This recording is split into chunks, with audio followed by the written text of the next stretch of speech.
형님, 수육은 삶았죠? 김치통 여기 둘게요. 꽉꽉 채워줘요. 그 한마디가 모든 비극의 시작이었습니다. 아니, 형님, 아직도 다 못했어요? 수육은 삼겹살로 준비했죠? 그나저나 어머니는 진짜 노망나셨나 봐. 이 추운 날 무슨 김장을 200폭이나 한대?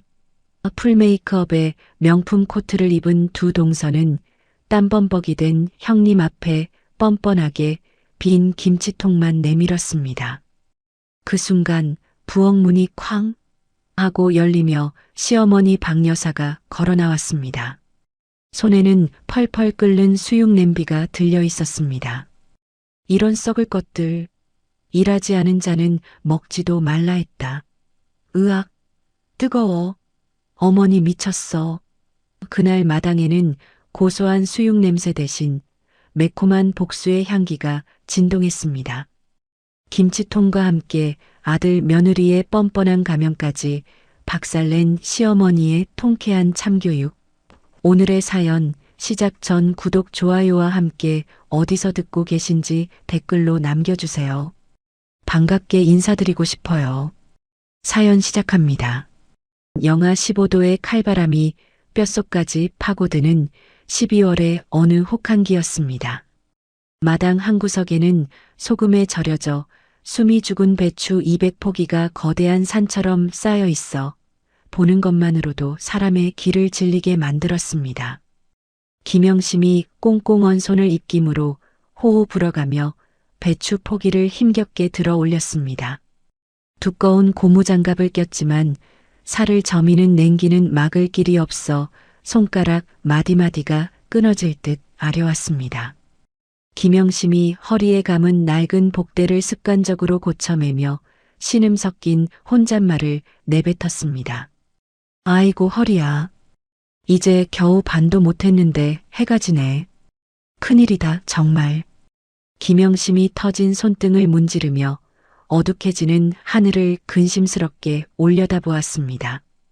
이틀 전부터 마트에 연차까지 내고 달려들었지만 혼자서 이 많은 양을 감당하기에는 역부족이었습니다. 그때 부엌 창문 너머로 시어머니 박말순 여사의 거친 기침 소리가 들려왔습니다. 쿨러, 쿨러. 김영심이 굽은 등을 펴지도 못한 채 차가운 물에 배추를 헹구며 중얼거렸습니다. 어머니 감기가 더 심해지셨네. 얼른 끝내고 쌍화탕이라도 데워드려야 하는데. 어느새 해가 뉘엿뉘엿 넘어가고 마당에 짙은 어둠이 깔리기 시작했습니다. 그때 대문 밖에서 요란한 자동차 엔진 소리가 정적을 깨더니 날카로운 쌍라이트 불빛이 마당을 대낮처럼 훤히 비췄습니다. 고급 세단 2대가 좁은 마당을 비집고 들어와 위협적으로 멈춰 섰습니다. 운전석 문이 열리고 화려한 모피 코트를 입은 둘째 며느리 최미희와 셋째 며느리 이수진이 차에서 내렸습니다. 김영심이 젖은 고무장갑을 낀 채 엉거주춤 일어서며 그들을 바라보았습니다. 최미희가 코를 감싸 쥐고 미간을 찌푸리며 날카롭게 쏘아붙였습니다. 아우 형님, 여기서 무슨 젓갈 냄새가 이렇게 심해요? 비린내 때문에 머리가 다 아프네, 진짜. 이수진이 뾰족한 구두굽으로 흙바닥을 톡톡 치며 비아냥거렸습니다. 그러게 말이에요. 형님, 아직도 다 못하셨어요? 저희는 바빠서 이제야 왔는데. 손이 너무 느리신 거 아니에요? 두 동서는 추위에 떨고 있는 김영심의 초췌한 몰골은 안중에도 없다는 듯 트렁크 쪽으로 걸어갔습니다. 그들이 트렁크에서 끙끙거리며 꺼내온 것은 성인 몸통만 한 커다란 김치통 4개였습니다. 최미희가 빈통을 김영심의 발치에 툭 던지며 당연하다는 듯 말했습니다. 형님, 여기 가득 채워주세요. 아시죠? 저희 그이 입맛 까다로운 거 생굴 넉넉히 넣어서 버무려줘요. 이수진이 휴대전화 거울을 보며 입술을 고치며 덧붙였습니다. 맞아요. 우리 애들은 매운 거 잘 못 먹으니까 고춧가루 좀 덜 넣은 걸로 따로 빼주시고요. 아, 수육은요? 삼겹살로 준비하셨죠? 배고파 죽겠네. 김영심이 기가 막혀 말문이 막힌 채 텅 빈 김치통과 뻔뻔한 동서들을 번갈아 보았습니다. 김영심이 떨리는 목소리로 힘겹게 입을 열었습니다. 너희들 정말 너무한다. 일손 도우러 온 게 아니라 김치만 받아가려고 온 거니? 방 안에 어머니 편찮으신 건 안 보이니? 최미희가 눈을 동그랗게 뜨고 콧방귀를 뀌며 대꾸했습니다. 형님, 우리가 놀다 왔어요? 다들 사업하느라 바쁜 사람들이에요.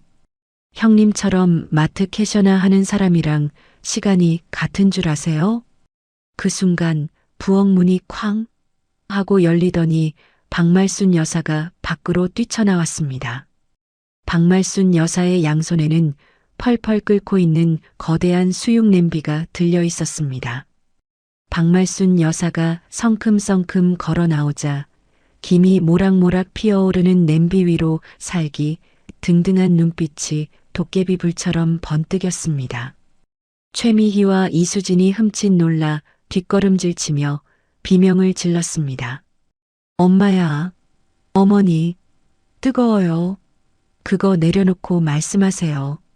박말순 여사가 며느리들 코앞까지 다가가 들고 있던 냄비를 바닥에 그대로 내동댕이 쳤습니다. 우당탕? 굉음과 함께 뜨거운 국물이 사방으로 튀고 잘 익은 돼지고기 수육이 흙바닥에 처참하게 나뒹굴었습니다. 기름진 국물이 최미희의 하얀 모피 코트 자락에 튀어 흉한 얼룩을 만들었습니다.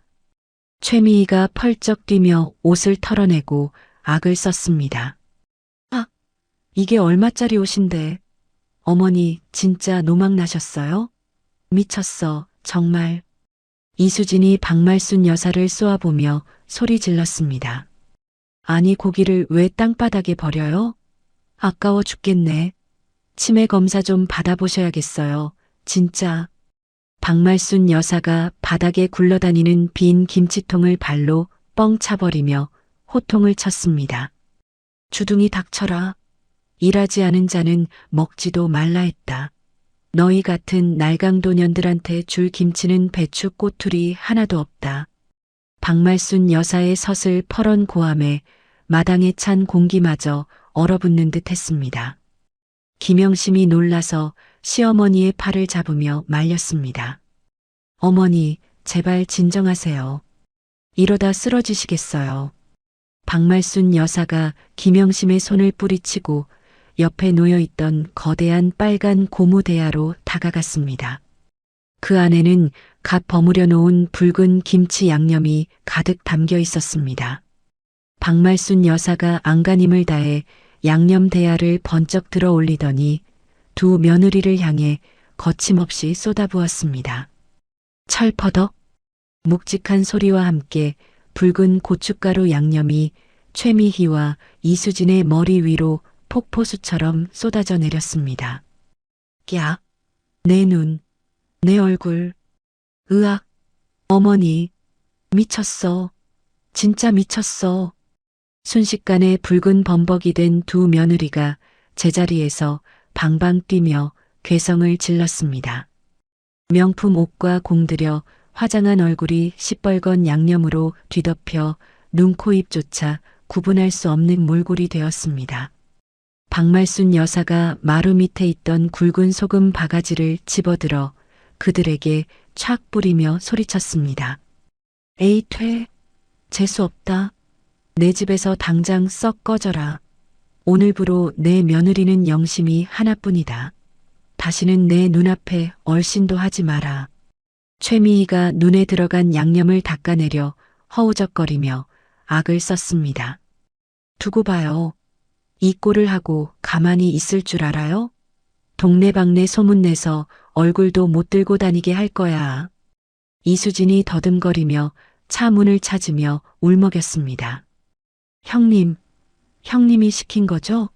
어머니 꼬드겨서 우리 망신 주려고. 가만 안 둬요. 두 며느리는 허둥지둥 차에 올라타 시동을 걸었습니다. 고급 세단 2대가 꽁무니를 빼듯 급하게 후진하여 대문을 빠져나갔습니다. 멀어지는 자동차 미등을 보며 박말순 여사가 그 자리에 힘없이 주저앉았습니다. 아이고, 아이고, 내 팔자야. 자식 농사를 헛지었어. 박말순 여사가 땅을 치며 가슴속 깊은 곳에서 올라오는 울음을 토해냈습니다. 김영심이 달려가 시어머니의 떨리는 어깨를 감싸 안으며 함께 울먹였습니다. 어머니, 그만 우세요. 제가 있잖아요. 네, 제가 어머니 딸 할게요. 제가 더 잘할게요. 박말순 여사의 거친 손이 김영심의 손을 꽉 붙잡았습니다. 한바탕 태풍이 지나간 마당에는 매운 고춧가루 냄새와 두 여자의 서러운 울음소리만 남았습니다. 밤이 깊어 사위가 고요해진 시각이었습니다. 부엌의 노란 백열등 아래 두 여자가 마주 앉았습니다. 박말순 여사가 흙이 묻지 않은 수육 몇 점을 물에 깨끗이 씻어 쟁반에 담아왔습니다. 그리고 갓 담근 김치를 손으로 길게 찢어 고기를 정성스럽게 돌돌 말았습니다. 박말순 여사가 김치쌈을 김영심의 입에 넣어주며 나직이 말했습니다. 먹어라. 하루 종일 굶었지? 입 벌려라. 김영심이 눈물을 그렁그렁 매단 채 입을 크게 벌려 받아 먹었습니다. 매콤하고 알싸한 김치 맛과 고소한 고기 맛이 입안 가득 퍼지자 서러움이 북받쳐 올랐습니다. 박말순 여사가 김영심의 헝클어진 머리카락을 거친 손으로 쓸어 넘겨주며 떨리는 목소리로 말했습니다. 미안하다. 영심아. 정말 미안하다. 못난 시어머니 만나서 고생만 하고. 내 딸아. 김영심이 입안 가득 쌈을 우물거리며 세차게 고개를 저었습니다. 김영심이 눈물을 뚝뚝 흘리며 웅얼거렸습니다. 아니에요, 어머니. 전 괜찮아요. 흑, 정말 맛있어요. 어머니 손맛이 세상에서 제일 좋아요. 박말순 여사의 눈에서도 참았던 눈물이 주르륵 흘러내렸습니다. 두 사람은 서로의 손을 맞잡은 채 차가운 부엌 바닥에서 서로의 온기를 나누었습니다. 그날 밤 영심의 가슴속에는 매운 김치보다 더 뜨거운 무언가가 자리 잡았습니다. 그것은 혈육보다 더 진한 전우애이자 앞으로 닥쳐올 시련을 함께 견뎌낼 단단한 약속이었습니다. 습격 수정본. 다음 날 아침 동서들의 반격은 치졸하고도 신속하게 시작되었습니다. 최미희는 얼굴에 붉은 물이 든 채 퉁퉁 부은 눈으로 남편인 둘째 아들에게 전화를 걸어 거짓 울음을 터뜨렸습니다. 여보, 흑흑, 나 억울해서 못 살아. 어머니가 글쎄 완전히 노망이 났어. 갑자기 오물을 막 투척하고 욕을 하는데 사람 눈빛이 아니더라니까. 이수진도 질세라 셋째 아들에게 전화를 걸어 있지도 않은 사실을 지어냈습니다. 형님이 옆에서 키득키득 웃으면서 어머니를 부추겼다니까? 우리 보고 거지들이래. 형님이 자기만 유산 독차지하겠다고 아주 작정을 하고 어머니를 조종하는 게 분명해. 그 시각 김영심은 마트 계산대에서 파리한 안색으로 쉴 새 없이 밀려드는 물건의 바코드를 찍고 있었습니다. 손목 보호대를 했음에도 불구하고 김장 후유증으로 손목이 시큰거렸습니다. 그때 앞치마 주머니 속 휴대전화가 쉴 새 없이 진동하며 울려대더니 급기야 벨소리가 매장 안에 요란하게 울려 퍼졌습니다. 김영심이 당황하며 전화를 받자마자 둘째 아들의 고함이 수화기를 뚫고 터져나왔습니다. 야, 형수, 당신 제정신이야? 집구석 관리를 어떻게 했길래 어머니를 저 지경으로 만들어? 당신이 시켰지? 김영심이 손을 떨며 계산대 구석으로 몸을 숨기며 작게 대답했습니다. 도련님, 그게 아니에요. 동서들이 먼저 무례하게 구니까 어머니가 화를 못 참으셔서. 셋째 아들이 전화를 이어받아 비아냥거리며 말을 싹둑 잘랐습니다. 변명하지 마쇼. 재수 씨들 옷이랑 정신적 피해 보상 청구할 테니까 준비나 해요. 그리고 어머니 상태 이상하니까 우리가 요양병원 알아볼 거요. 형수는 빠져. 계산 대기줄에 서 있던 손님들이 웅성거리며 김영심을 쳐다보았고 마트 점장이 인상을 찌푸리며 다가왔습니다. 점장이 김영심의 어깨를 툭 치며 짜증 섞인 목소리로 통보했습니다. 김 여사님, 계산대에서 개인 통화 금지인 거 몰라요? 손님들 다 기다리잖아요. 김영심이 연신 고개를 숙이며 사과했지만 점장은 냉정하게 말을 이었습니다. 그리고 저번에 말한 권고사직건 오늘부로 정리합시다. 가정사가 그렇게 복잡하고 시끄러워서야 어디 서비스직 하겠어요? 오늘까지만 하고 그만두세요. 김영심은 억울함에 가슴을 쳤지만 입이 떨어지지 않아 죄송하다는 말만 반복하며 고개를 푹 숙였습니다.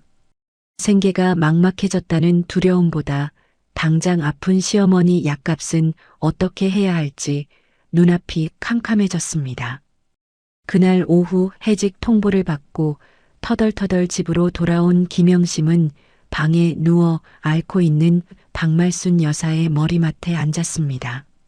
박말순 여사는 어제 일의 충격과 한파 속 노동으로 인해 몸살이 나 열이 펄펄 끓고 있었습니다. 김영심이 물수건을 짜서 시어머니의 뜨거운 이마에 올려주었습니다. 그때 김영심이 마루에 잠시 놓아둔 휴대전화 화면이 번쩍이며 메시지 알림음이 연달아 울렸습니다. 카톡? 카톡? 카톡? 목이 말라 물을 마시러 힘겹게 몸을 일으켰던 박말순 여사가 우연히 그 화면을 들여다보게 되었습니다. 화면에는 최미희가 보낸 사진과 메시지가 떠 있었습니다. 최미희의 명품 코트 얼룩 사진 세탁비 200만 원, 정신과 진료비 300만 원. 오늘 내로 입금 안 하면 노인 학대랑 방임으로 형사 고소할 거야. 이수진 가짜 깁스 사진 전치 2주 진단서 끊었어. 형님 인생 종치기 싫으면 좋게 합의해요. 돈 없으면 각서라도 쓰던가. 박말순 여사의 손이 부들부들 떨리더니 들고 있던 물그릇을 놓칠 뻔했습니다. 박말순 여사가 거친 숨을 몰아쉬며 장롱 깊숙한 곳을 뒤적거려 낡은 보자기 하나를 꺼냈습니다. 그 안에는 평생 시장 바닥에서 채소 장사를 하며 모은 꼬깃꼬깃한 통장 몇 개와 도장이 들어 있었습니다. 박말순 여사가 돋보기를 쓰고 통장 마지막 장의 잔고를 확인했지만 숫자는 너무나 초라했습니다. 병원비와 생활비로 야금야금 빠져나가 남은 돈은 고작 몇십만 원이 전부였습니다. 박말순 여사가 통장을 가슴에 품고 차가운 방바닥에 주저앉아 한탄했습니다. 내가 헛살았어. 자식 새끼들을 괴물로 키웠구나. 내 며느리 피를 말리는 줄도 모르고. 이 늙은이가 죄인이다, 죄인이야. 그때 다시 전화벨이 울렸고 박말순 여사가 김영심인 척하며 수화기 버튼을 눌렀습니다. 수화기 너머에서 둘째 아들의 목소리가 들려왔습니다. 형수, 입금했어?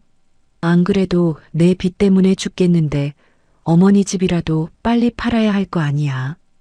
어머니 치매 진단 나오면 우리가 법적 보호자니까 강제로 요양병원 모실 거야. 형수는 짐 쌀 준비나 해. 박말순 여사는 그 말을 듣는 순간 머릿속에서 무언가 툭 하고 끊어지는 소리가 들렸습니다. 아들들이 자신을 걱정하는 게 아니라 오로지 집을 팔아 자기들 빚을 갚을 생각뿐이라는 사실이 비수처럼 심장을 후벼 팠습니다. 박말순 여사가 입술을 꽉 깨물어 피가 맺힐 정도로 참으며 아무 말 없이 전화를 끊어버렸습니다. 방 안에서 인기척을 느낀 김영심이 달려나와 시어머니를 부축했습니다. 어머니, 왜 나와 계세요? 열도 심하신데 더 누워 계셔야죠. 박말순 여사가 김영심의 손을 잡고 결연한 눈빛으로 쳐다보며 말했습니다. 영심아, 저것들이 나를 정신병자로 몰아서 요양원에 쳐넣고 이 집을 팔아먹으려 한다. 김영심이 놀란 토끼 눈을 하며 입을 틀어막았습니다. 네, 설마요. 도련님들이 아무리 그래도 어머니께.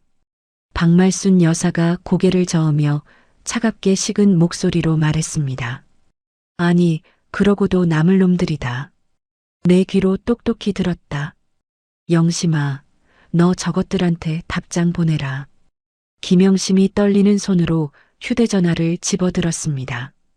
박말순 여사가 불러주는 대로 김영심이 한 글자 한 글자 문자를 찍어 보냈습니다. 법대로 하세요.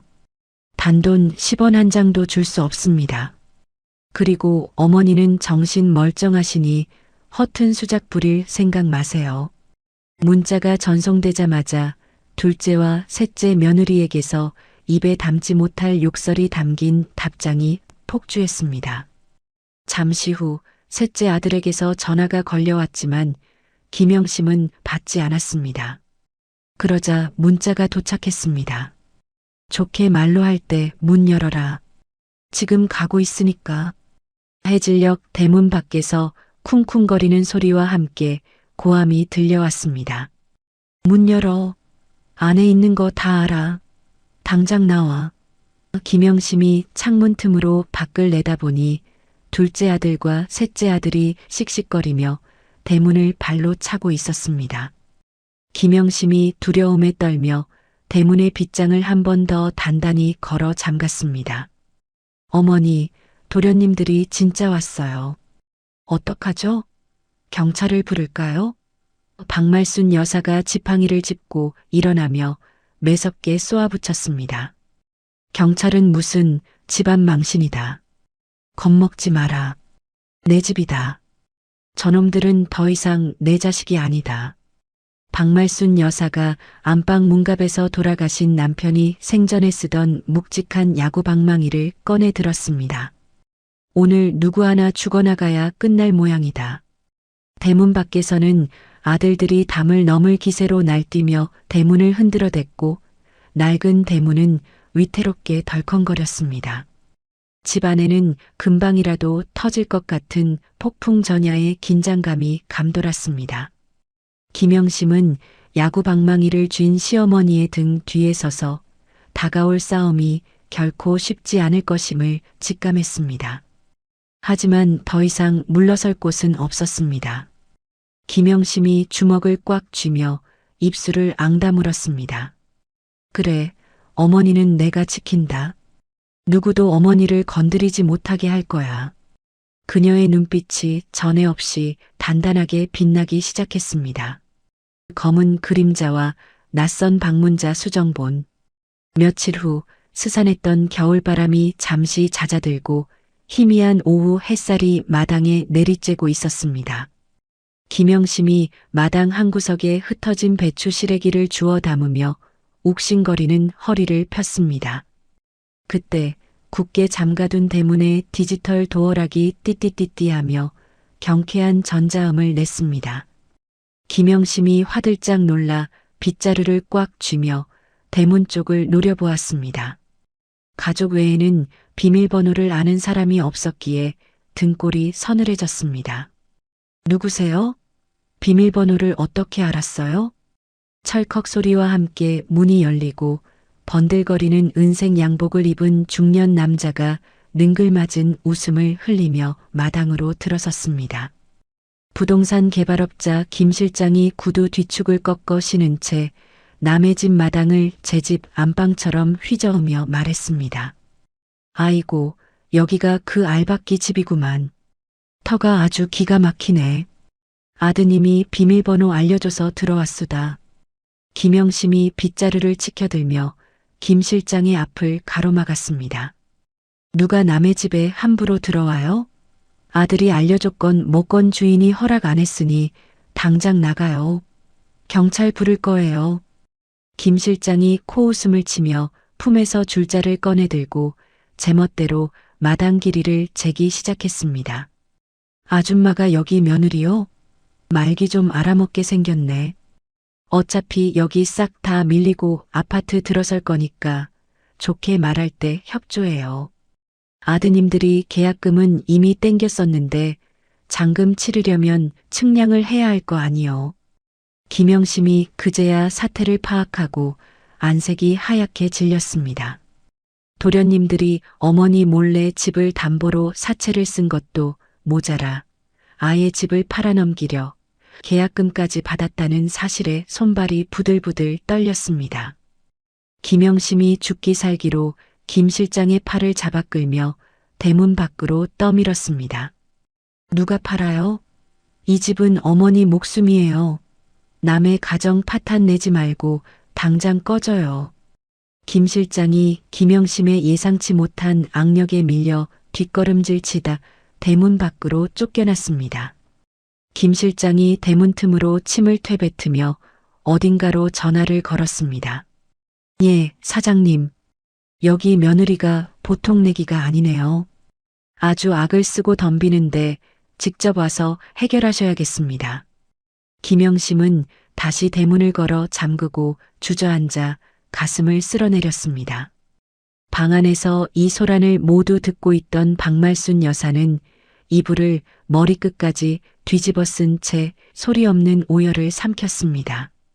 그 주 주말 불안한 정적을 깨고 다시금 고급 세단들의 엔진 소리가 골목을 울렸습니다.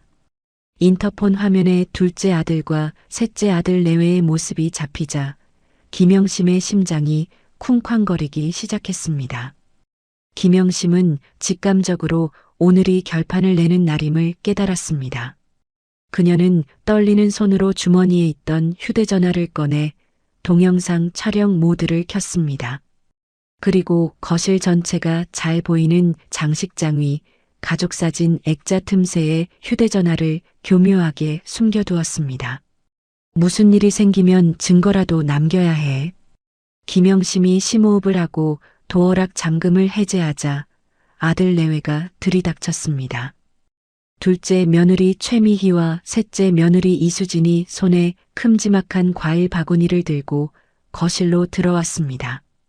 마치 지난번 김장 사건은 없었던 일인 양 그들의 표정은 소름 끼치도록 태연했습니다. 최미희가 식탁 위에 과일 바구니를 쿵 내려놓으며 호들갑을 떨었습니다. 어머님 식사는 하셨어요? 저희가 어머니 좋아하시는 배랑 사과 좀 사왔어요. 형님, 뭐해요? 손님 왔는데 과일 좀 깎아오지 않고.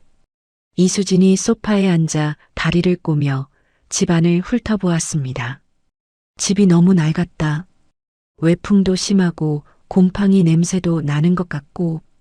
어머니 이런 데서 주무시니까 병이 나시는 거예요. 김영심이 부엌 입구에 서서 싸늘한 눈빛으로 그들을 노려보며 말했습니다. 여기가 어디라고 발을 들여? 어머니가 너희 꼴도 보기 싫다고 하셨는데 양심도 없니? 둘째 아들이 넥타이를 거칠게 풀어헤치며 식탁 의자를 끌어당겨 앉았습니다. 형수, 말 조심해. 여기 우리 어머니 집이야. 자식이 부모 집 오는데 형수 허락 맡아야 해? 주제넘게 굴지 마. 그때 안방 문이 열리고 박말순 여사가 지팡이를 짚고 힘겹게 걸어 나왔습니다. 박말순 여사의 눈빛은 횡하니 깊어져 있었지만 자식들을 보는 눈매만은 여전히 매서웠습니다. 박말순 여사가 거실 한가운데 서서 낮은 목소리로 일갈했습니다. 내 놈들이 여기가 어디라고 기어들어와. 당장 내 집에서 나가라. 셋째 아들이 비굴한 웃음을 지으며 가방에서 누런 서류 봉투를 꺼내 식탁 위에 펼쳤습니다. 아이고 어머니 화 푸세요. 지난번엔 저희가 실수를 좀 했습니다. 다 어머니 생각해서 온 겁니다. 이 집 너무 크고 관리하기 힘드시잖아요. 형수 혼자서 어머니 수발드는 것도 부려고. 둘째 아들이 서류를 박말순 여사 앞으로 밀며 말을 이었습니다. 그래서 저희가 아주 좋은 곳을 알아봐뒀습니다. 경기도에 새로 생긴 실버타운인데 시설이 호텔급이에요. 밥도 잘 나오고 간병인도 24시간 붙어 있어요. 거기 VIP실로 모실 테니까 여기 도장만 찍으시면 됩니다. 그것은 집 매매 계약서와 요양병원 입원 동의서였습니다. 박말순 여사가 기가 차다는 듯 헛웃음을 터뜨리며 서류를 바닥으로 쓸어버렸습니다. 이 썩을 놈들아. 내 집 팔아서 니들 빚 잔치하려는 거 누가 모를 줄 아느냐. 내 눈에 흙이 들어가기 전에는 절대 안 된다. 이 집은 내 남편 피땀이고 내 목숨이다. 최미희가 표정을 싹 바꾸며 표독스럽게 쏘아붙였습니다.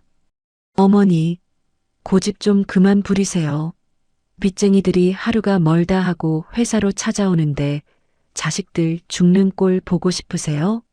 형님이 재산 독차지하려고 어머니 조종하는 거죠? 그렇죠? 김영심이 참지 못하고 앞으로 나서며 소리쳤습니다. 동서, 말 함부로 하지 마. 어머니가 평생 시장 바닥에서 고생해서 장만한 집이야. 어떻게 살아계신 어머니 집을 팔 생각을 해? 당신들이 사람이야? 셋째 며느리 이수진이 벌떡 일어나 김영심을 밀치며 악을 썼습니다. 이게 어디서 훈계질이야? 남편 잡아먹은 주제에 핏줄도 아닌 주제에 어디서 끼어들어? 빠지라고 했지. 둘째 아들이 씩씩거리며 바닥에 떨어진 서류를 다시 주워 박말순 여사의 손에 쥐어주려 했습니다. 어머니, 찍으세요. 그냥 찍으시라고요. 우리 다 죽는 꼴 보고 싶어요? 박말순 여사가 아들의 손을 뿌리치며 뒷걸음질 쳤습니다. 이놈들아, 이건 알아. 싫다. 안 한다. 셋째 아들이 박말순 여사의 어깨를 강압적으로 누르며 윽박질렀습니다. 노인네가 왜 이렇게 말이 많아. 빨리 찍어. 지장 찍어. 인주 가져와. 겁에 질린 박말순 여사가 가슴을 부여잡고 휘청거리며 비명을 질렀습니다. 아, 사람 살려라. 이놈들이 애미를 잡네. 김영심이 쓰러지려는 시어머니를 온몸으로 막아서며 아들들을 밀쳐냈습니다. 비켜요. 어머니한테 손대지 마요. 이 천하의 불효자식들아. 그 순간 최미희가 김영심의 머리채를 낚아채며 뒤로 확 잡아당겼습니다. 이 여자가 진짜, 야 잡어. 억지로라도 찍게 해. 김영심의 고개가 뒤로 젖혀지며 고통스러운 비명이 터져나왔습니다. 아, 이거나. 어머니, 어머니 도망치세요. 이수진까지 합세하여 김영심의 팔을 비틀었고 거실은 순식간에 고성과 폭력이 난무하는 아수라장으로 변했습니다.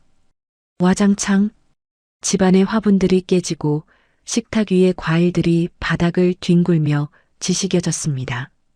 박말순 여사는 바닥에 주저앉아 짐승처럼 변해버린 자식들을 보며 공포에 질려 덜덜 떨었습니다.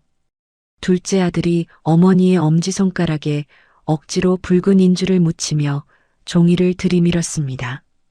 찍어, 찍으라고. 김영심은 머리카락이 한 웅큼 뽑히는 고통 속에서도 시어머니 쪽으로 손을 뻗으며 절규했습니다. 안 돼요. 안 돼. 어머니, 찍으시면 안 돼요.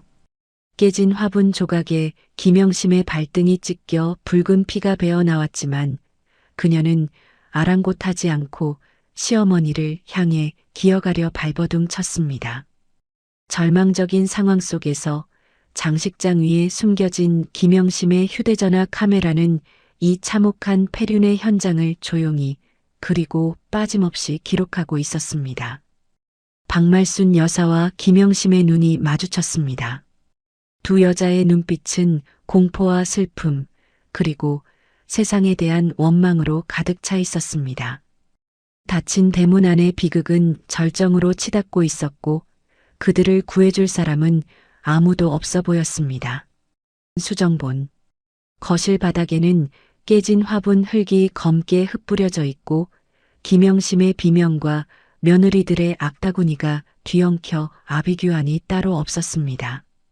둘째 아들이 박말순 여사의 떨리는 손가락을 억지로 잡아 인주에 문지르려는 절체절명의 순간이었습니다. 쾅! 천둥 같은 굉음과 함께 굳게 닫혀있던 현관문이 부서질 듯 활짝 열렸습니다. 거친 숨을 몰아쉬며 서로 엉켜있던 가족들이 깜짝 놀라 동작을 멈추고 현관 쪽을 바라보았습니다. 검은색 정장을 입은 건장한 남성 4명이 순식간에 거실로 들이닥쳐 박말순 여사를 붙잡고 있던 둘째 아들과 셋째 아들의 팔을 꺾어 제압했습니다. 아, 뭐야? 당신들 누구야? 이거 안 나? 아들들이 팔이 꺾인 채 고통에 찬 비명을 지르는 사이 정장 차림의 남성들이 양옆으로 도열하며 허리를 90도로 숙였습니다. 회장님 들어가시죠. 구두굽 소리가 또각또각 거실 바닥을 울리며 백발이 성성한 노신사가 지팡이를 짚고 천천히 들어섰습니다. 국내 식품업계 1위 기업 진수성찬의 최 회장이었습니다. 최 회장은 난장판이 된 거실 풍경과 머리채가 헝클어진 채 피를 흘리며 주저앉은 김영심, 그리고 공포에 질려 사시나무 떨듯 떠는 박말순 여사를 번갈아 보며 미간을 깊게 찌푸렸습니다. 최 회장이 지팡이로 바닥을 쿵 찍으며 우렁찬 목소리로 호통쳤습니다. 이게 무슨 패륜적인 짓거리냐? 짐승만도 못한 놈들 같으니라고. 부모 자식 간에 이게 무슨 추태야. 제압당한 둘째 아들이 억울하다는 듯 얼굴을 붉히며 소리쳤습니다. 당신 누구야? 남의 가정사에 왜 끼어들어? 이거 명백한 가택 침입이야. 경찰 부를 거야. 최 회장이 코웃음을 치며 비서에게 눈짓하자 비서가 아들의 팔을 거칠게 놓아주었습니다. 최 회장이 품에서 낡은 수첩 하나를 꺼내들며 바닥에 주저앉은 김영심을 바라보았습니다. 자니가 고 김철수 씨의 부인 김영심 씨인가? 김영심이 헝클어진 머리를 정리할 새도 없이 놀란 눈으로 고개를 끄덕였습니다. 네, 제가 영심인데요. 누구신데 죽은 제 남편 이름을. 최 회장의 눈가가 촉촉해지며 떨리는 목소리로 말했습니다. 철수 형님. 아니, 김철수 씨에게 묵은 빚을 갚으러 왔네. 20년이나 걸렸구먼. 최 회장이 회상에 잠긴 듯 허공을 응시하며 말을 이었습니다. 20년 전 내가 사업에 실패하고 며칠을 굶어 한강 다리 위를 서성일 때였지. 그때 지나가던 김철수 씨가 나를 끌어내려 국밥 한 그릇을 사주더군. 그러면서 말했어. 살다 보면 사라진다. 우리 어머니 김치에 밥 한 그릇 먹으면 호랑이 기운도 솟는다고. 박말순 여사가 멍한 표정으로 최 회장을 올려다보았습니다. 우리 철수가 그런 일을. 최 회장이 박말순 여사 앞에 무릎을 꿇고 정중하게 고개를 숙였습니다. 어르신, 제가 너무 늦게 찾아왔습니다. 철수 씨가 생전에 그토록 자랑하던 어머니의 김치 맛을 보러 왔는데 밖에서 듣자 하니 기가 막혀서 참을 수가 없더군요. 상황을 지켜보던 셋째 며느리 이수진이 눈을 가늘게 뜨더니 갑자기 비명을 지르듯 소리쳤습니다. 어머, 저분, 나 뉴스에서 봤어. 진수성찬 그룹 최 회장님이잖아. 그 식품 재벌. 진수성찬이라는 말에 둘째 아들과 셋째 아들의 눈이 휘둥그레졌습니다. 그들은 방금 전까지의 험악한 표정을 싹 지우고 급하게 옷매무새를 고치며 비굴한 미소를 지었습니다. 둘째 아들이 허리를 굽실거리며 최 회장에게 다가갔습니다. 아이고 회장님, 몰라 뵈었습니다. 제가 이 집 큰아들입니다. 아니, 저희 죽은 형님 친구분이셨군요. 진작 말씀하시지 그러셨습니까? 셋째 아들도 질세라 달려와 최 회장의 손을 잡으려 했습니다. 회장님, 오해십니다. 저희가 어머니랑 대화가 좀 격해져서 아시잖습니까? 노인네들 고집이 보통이 아닌 거. 다 효도하려고 그런 겁니다. 최 회장이 더럽다는 듯 아들의 손을 내치며 차갑게 말했습니다. 내 눈에는 자네들 같은 불효자식은 안 보이네. 나는 오직 김영심 씨와 박말순 여사님을 뵈러 온 거야. 최 회장이 김영심을 바라보며 부드러운 목소리로 부탁했습니다. 영심 씨, 실례가 안 된다면 그 김치 맛 좀 볼 수 있겠습니까? 김영심이 떨리는 다리를 부여잡고 부엌으로 들어가 붉은 양념이 밴 김장 김치 한 포기를 꺼내 떨리는 손길로 썰었습니다. 그리고 찬밥 한 덩이를 물에 말아 소박한 밥상을 차려내왔습니다. 거실에 깨진 화분 조각들 사이로 김치 냄새가 퍼져나갔습니다. 최 회장이 식탁에 앉아 김치를 손으로 집어 밥 위에 얹어 입으로 가져갔습니다. 아삭! 경쾌한 소리와 함께 매콤하고 시원한 향이 거실에 퍼졌습니다. 최 회장이 눈을 감고 천천히 씹더니 이내 굵은 눈물방울을 뚝뚝 흘렸습니다. 으어엉! 바로 이 맛이야. 철수 씨가 말한 게 이거였어. 어머니의 손맛. 최 회장이 손수건으로 눈물을 닦으며 수행 비서에게 손짓했습니다. 비서가 가죽 서류 가방에서 미리 준비해 온 계약서와 봉투를 꺼내 최 회장에게 건넸습니다. 최 회장이 김영심에게 계약서를 내밀며 말했습니다.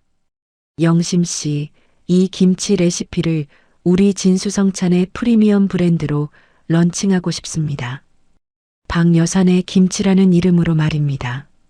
거실에 있던 모든 사람의 입이 딱 벌어졌습니다. 김영심이 믿기지 않는다는 듯 되물었습니다. 제 김치를요? 하지만 저는 그냥 집에서 담그는 건데.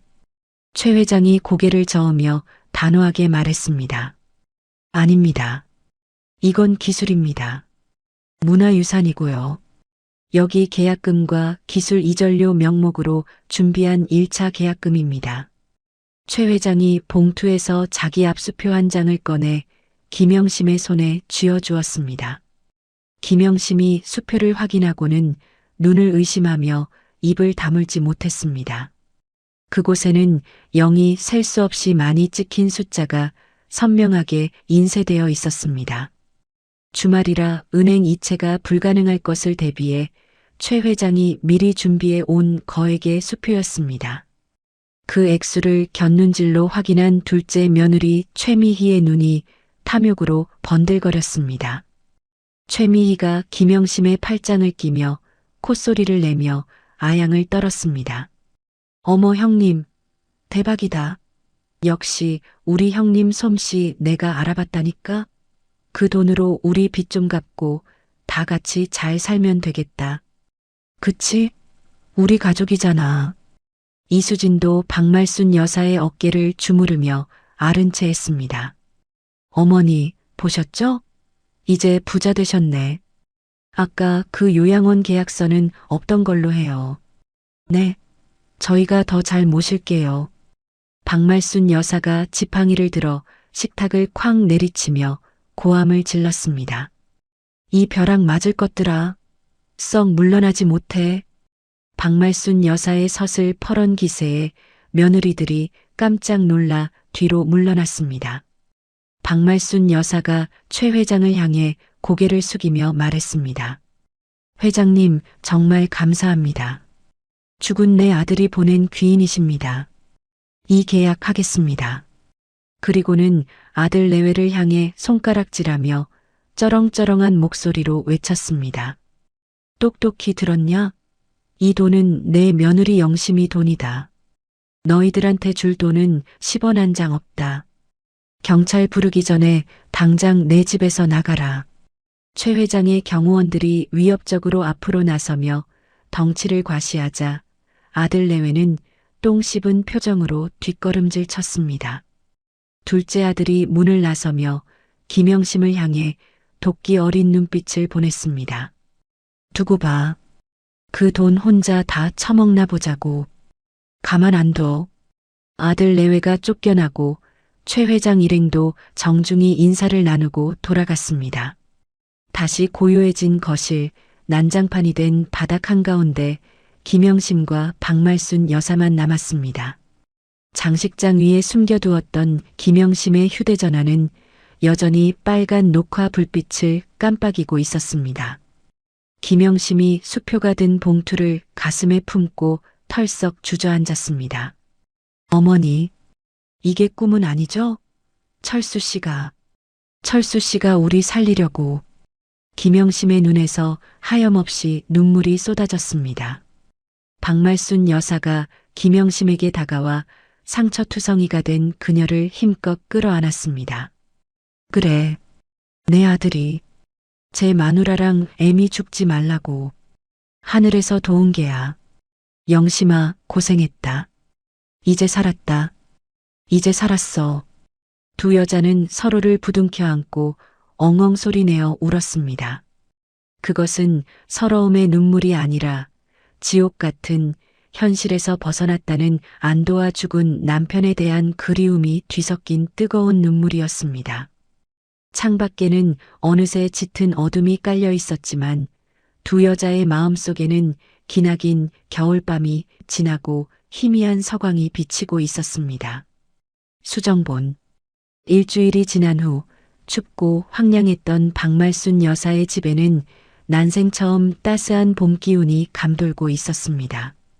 월요일 아침 은행 문이 열리자마자 최 회장이 건넨 수표는 안전하게 입금되었고 그 돈은 두 여자의 얼어붙은 삶을 녹이는 든든한 난로가 되어 주었습니다.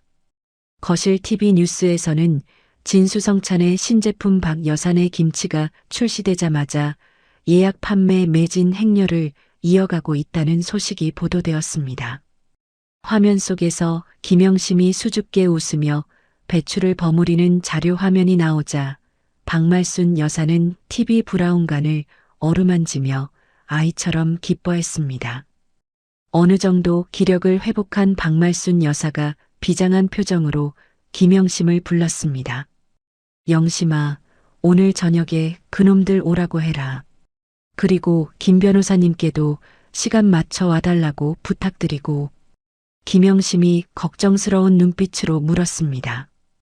어머니, 또 무슨 사단이 나려고요? 그냥 저희끼리 조용히 살면 안 될까요? 저 사람들이랑 엮여봤자 골치만 아파요. 박말순 여사가 단호하게 고개를 저으며 대답했습니다. 아니다. 골문 살은 도려내야 새살이 돋는 법이다. 오늘부로 확실하게 끝을 낼 게다. 내 마지막 숙제다. 그날 저녁 해가 지기 무섭게 둘째 아들 내외와 셋째 아들 내외가 약속이나 한 듯 들이닥쳤습니다. 지난번 쫓겨날 때와는 달리 그들의 손에는 최고급 한우 세트와 홍삼, 영양제 같은 선물이 바리바리 들려 있었습니다. 최미희가 현관에 들어서자마자 콧소리를 내며 호들갑을 떨었습니다. 어머님 몸은 좀 어떠세요? 세상에, 얼굴이 반쪽이 되셨네. 저희가 어머니 드시라고 툭불 한우로 끊어왔어요. 형님도 방송 잘 봤어요. 화면발이 아주 잘 받으시더라. 이수진도 질세라 박말순 여사의 팔을 주무르며 아른 채 했습니다. 그럼요. 누구 형님인데요? 참 어머니. 그 계약금 입금 다 됐죠? 저희가 세금 문제랑 투자 상담 좀 해드리려고 왔어요. 요즘 은행 이자가 싸서 그냥 두면 손해거든요. 아들들은 식탁에 둘러앉아 눈알을 굴리며 돈 냄새를 맡느라 여념이 없었습니다. 둘째 아들이 헛기침하며 본론을 꺼냈습니다. 어머니. 그 큰 돈을 형수 혼자 관리하면 위험합니다. 형수는 사회생활도 안 해봤고 요즘 금융 사기가 얼마나 많은데요. 제가 사업하는 사람이니 자금 운용은 저한테 맡기시죠. 불려드릴게. 셋째 아들이 끼어들며 거들었습니다. 형은 사업하다 날려먹은 게 얼만데 그래. 어머니, 저한테 맡기세요. 제가 안전한 펀드에 넣어드릴게요. 그리고 우리 몫으로 좀 떼어주셔야 빚도 갚고 하죠. 자식들 죽게 생겼는데 모른 척 하실 거 아니죠? 박말순 여사는 아무런 대꾸도 없이 묵묵히 차만 마시고 있었습니다. 그때 초인종 소리와 함께 말끔한 정장 차림의 고문 변호사가 서류 가방을 들고 들어왔습니다. 아들 내외가 의아한 표정으로 변호사를 쳐다보았습니다. 누구십니까? 남의 가족 모임에 불청객이. 변호사가 정중히 목례를 하고 식탁 위에 두툼한 서류 봉투를 꺼내 놓았습니다. 안녕하십니까? 박말순 여사님의 법률 대리인입니다. 오늘 가족분들을 소집한 건 여사님의 증여 의사를 명확히 하고 법적 절차를 마무리하기 위해서입니다. 증여라는 말에 며느리들의 눈이 탐욕으로 반짝였습니다. 최미희가 남편 옆구리를 쿡 찌르며 속삭였습니다. 거봐, 주신다니까.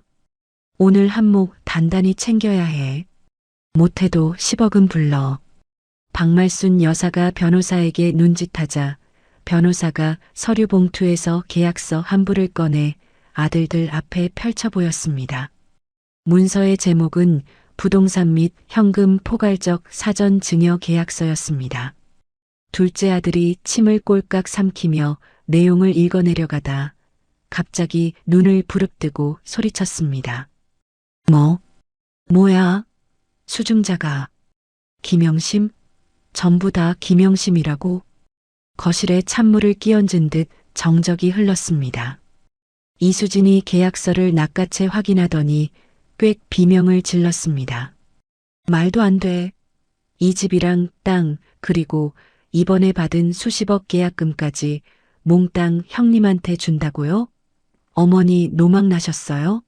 우린요? 박말순 여사가 찻잔을 탁 내려놓으며 서늘한 목소리로 말했습니다. 그래.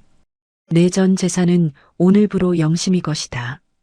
단 내가 죽을 때까지 나를 부양한다는 조건이 붙어 있지. 너희는 해당 사항 없다. 셋째 아들이 얼굴이 불그락푸르락해져서 식탁을 쾅 내리쳤습니다. 어머니, 우리가 자식입니다. 핏줄이라고요. 어떻게 남인 며느리한테 전 재산을 줍니까? 이거 무효예요. 형수가 침에 놓인 꼬드겨서 작성한 거니까 법적 효력 없다고요. 무효 소송할 거야.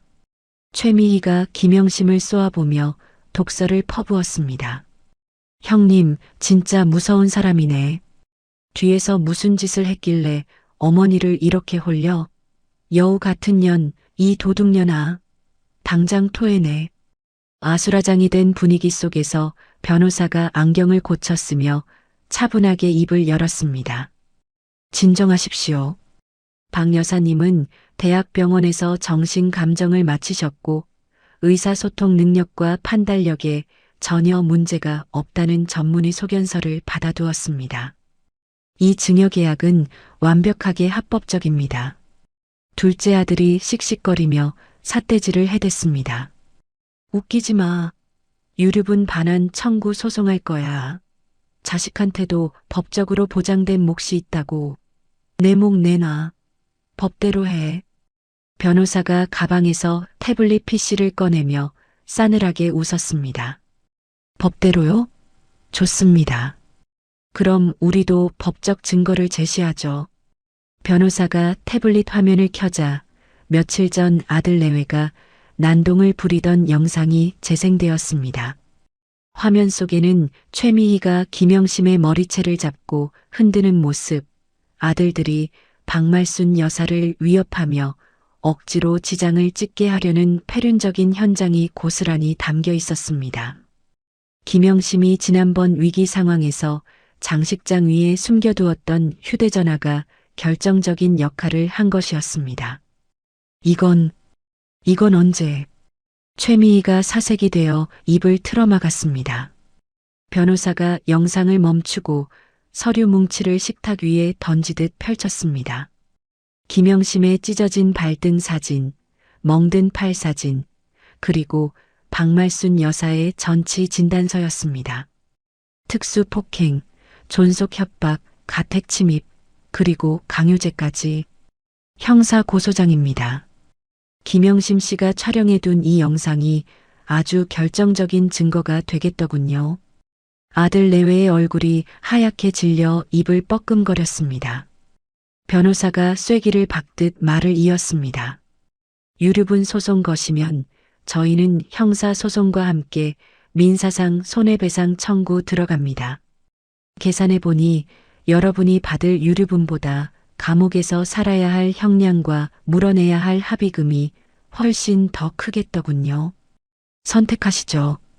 조용히 물러나시겠습니까? 아니면 전과자가 되어 뉴스에 나오시겠습니까?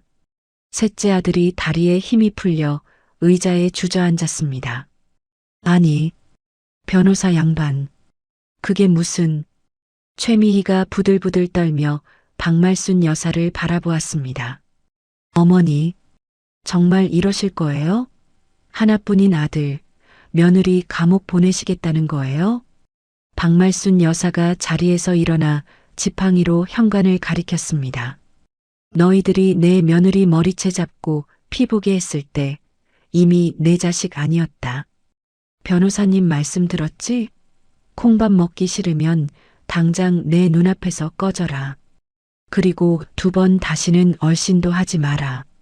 김영심이 눈물을 글썽이며 시어머니 옆에 섰습니다.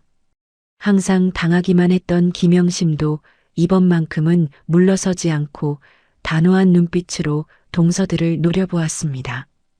들으셨죠? 나가세요. 이제 이 집 주인은 저예요. 한 번만 더 찾아와서 행패 부리면 그땐 진짜 콩밥 먹여드릴게요. 둘째 며느리 최미희가 분해서 입술을 깨물었지만 변호사의 서류 뭉치와 영상 증거를 보자 더 이상 대들 엄두가 나지 않았습니다.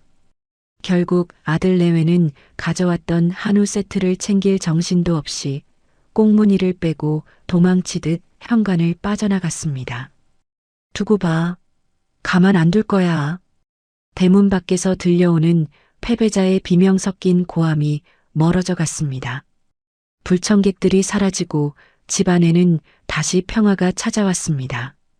변호사가 정중히 인사를 하고 돌아간 뒤 텅 빈 거실에는 김영심과 박말순 여사만 남았습니다. 김영심이 긴장이 풀린 듯 바닥에 털썩 주저앉으며 안도의 한숨을 내쉬었습니다. 어머니, 정말 다 끝난 건가요? 저 사람들 다시는 안 오겠죠? 박말순 여사가 냉장고에서 시원한 막걸리 한 병과 사이다를 꺼내왔습니다. 그래, 다 끝났다. 감옥 가기 싫으면 얼씬도 못할 거다. 이제 징글징글한 놈들 안 보고 살아도 된다.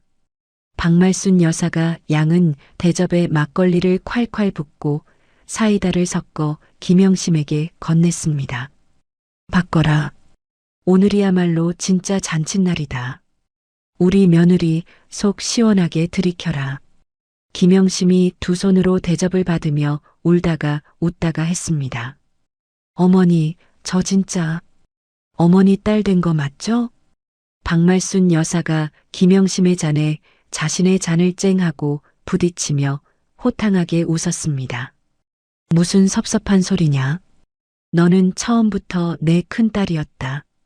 마시자. 우리 영심이 그동안 고생 많았다. 어머니도요. 정말 고생 많으셨어요. 사랑해요, 어머니. 두 사람은 시원한 막사막걸리 사이다를 단숨에 들이켰습니다. 톡 쏘는 사이다처럼 가슴속에 묵혀있던 체증이 뻥 뚫리는 순간이었습니다.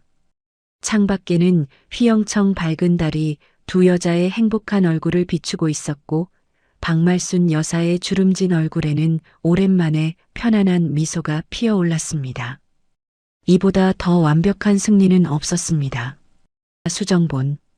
폭풍 같은 법적 공방이 예고되고 불청객들이 쫓겨난 뒤 영심의 집에도 짧지만 깊은 평화가 찾아왔습니다. 며칠 후 저녁 보글보글 끓는 된장찌개 냄새가 구수하게 부엌을 채우고 갓 지은 하얀 쌀밥에서 김이 모락모락 피어올랐습니다.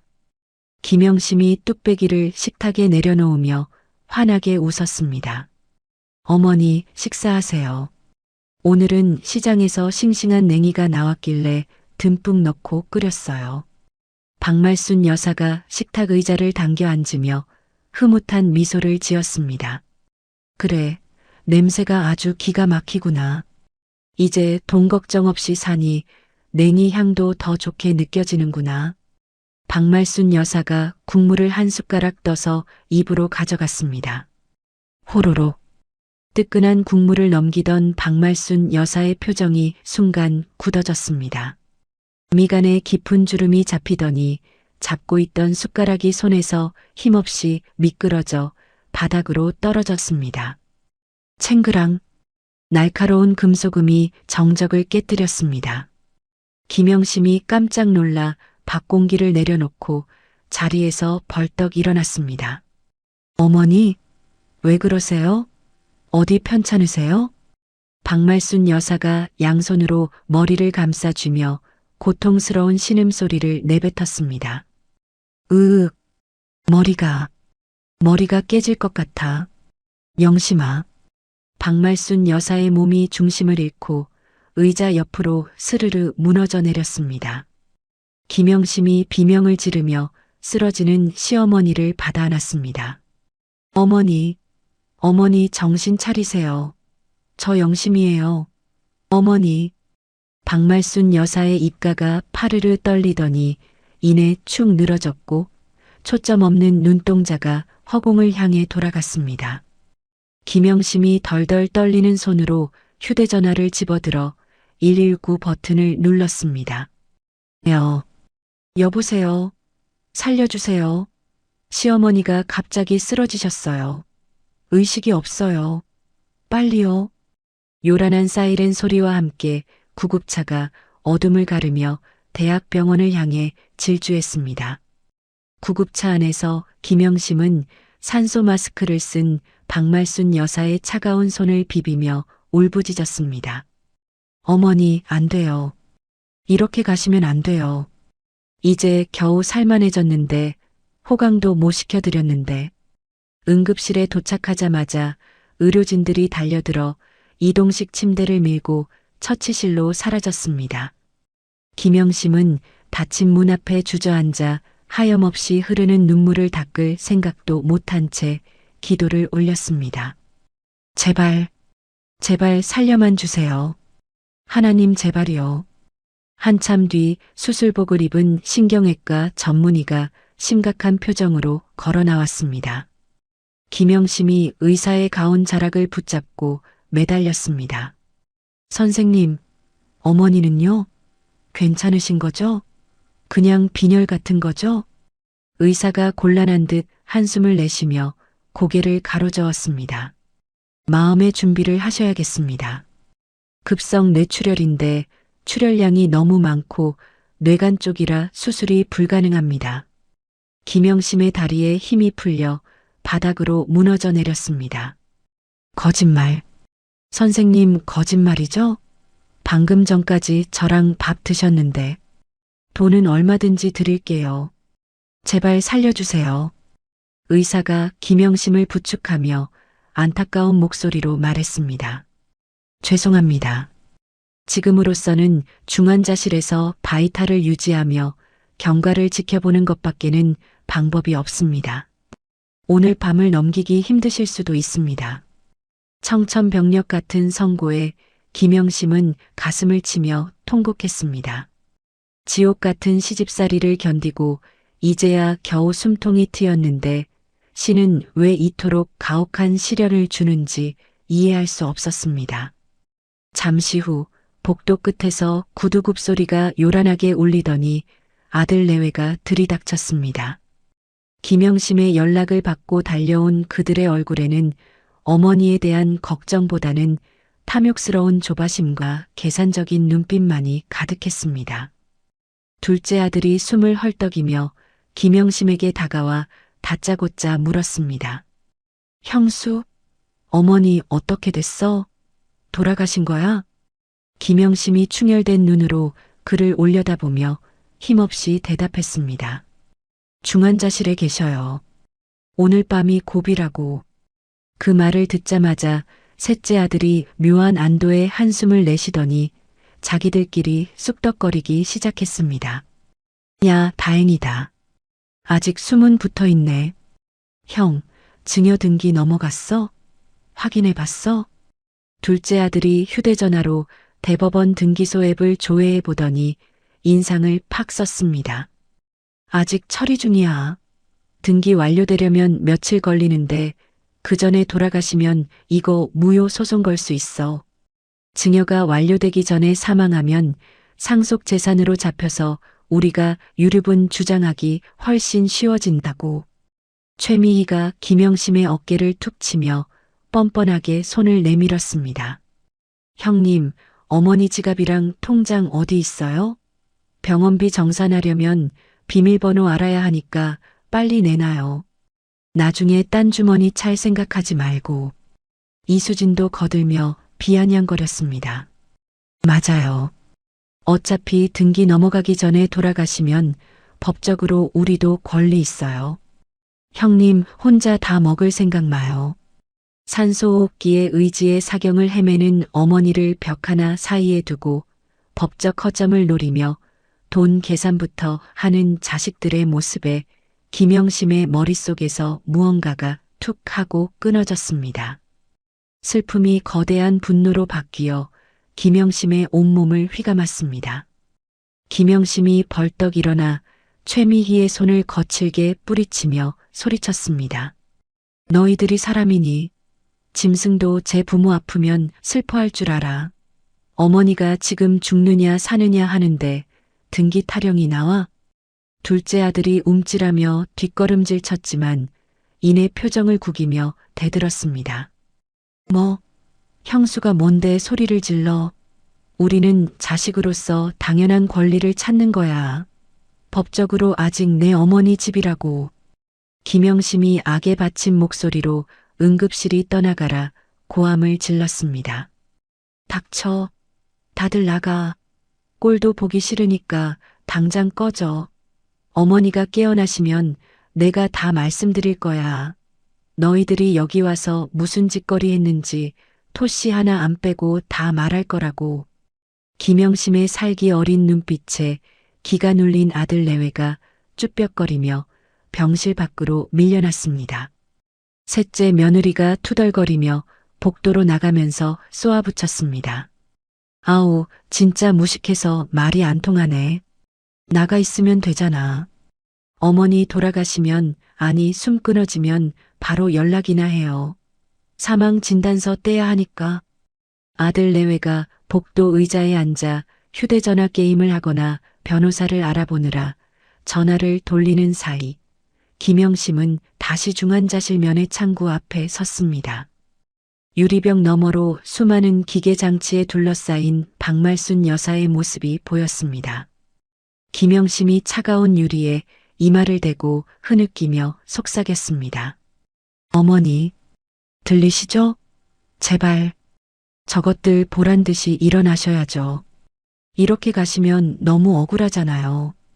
밤이 깊어가고 병원 복도에는 무거운 정막만이 감돌았습니다.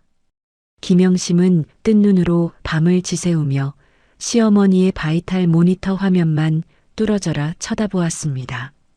규칙적으로 울리던 기계음이 영심의 심장 박동처럼 불안하게 들려왔습니다.